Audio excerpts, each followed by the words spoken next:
அவன் தர்மிஷ்டன், அவன் தர்ம தேவதை, அவன் பகவான் சொல்றானா. அதுக்கு ராவணன் சொல்றான், முதல்ல சரின்னு போயிட்டா, மறுபடியும் வந்தா மாறிச்சா, நீ போக போறியா இல்லையா? நீ போகலையானா நான் உன்னை வதம் பண்ணிடுவேன். எனக்கு சீதையை இங்கே தூக்கிட்டு வரணும், நீ அவளோட திசை திருப்பணும்.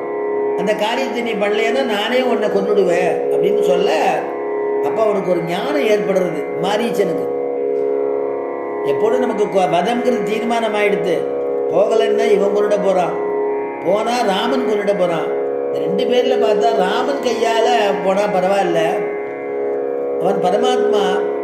ராமன் கையாளுக்கு இத்தனை நாள் இருந்து இவன் கையால் போவானேன்னு சரி நான் போயிட்டு வரேன். அப்போ சொல்கிறான், நீ அழகிய மான் மாதிரி போ, இந்த மானை கண்டு சீத்தை அந்த மான் வேணும்னு கேட்போ.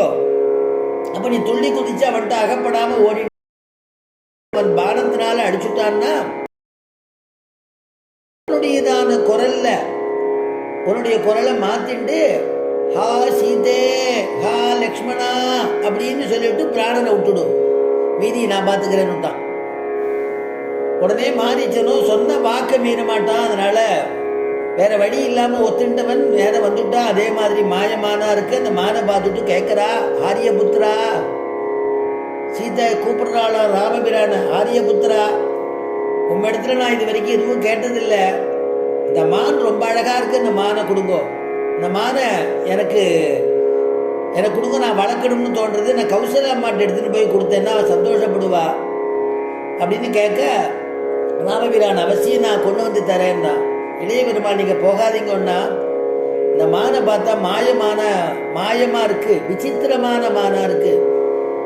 சாமானியமான மானெல்லாம் அப்படி இருக்காது, இது என்னமோ விசித்திரமா இருக்கு, எனக்கு இதில் சந்தேகம் இருக்குன்னு. இல்லை லக்ஷ்மணா, சீதை இது வரைக்கும் எதுவும் என்னிடத்துல கேட்டதில்லை, இப்போ கேட்குறா. அதுக்கு அந்த மானுக்கு ஆசைப்பட்டுட்டா நான் இந்த மானை எப்படியாவது கொண்டு வந்து கொடுத்துட்றேன் அப்படின்னு நான் போயிட்டு வரேன்னு சொல்லிட்டு சீதையை பார்த்து மந்தஸ்மிதமான ஒரு முகத்தோடு சிரிச்சுட்டு கிளம்பிட்டார். அது சிரிப்பை தான் அவன் நினச்சிட்டு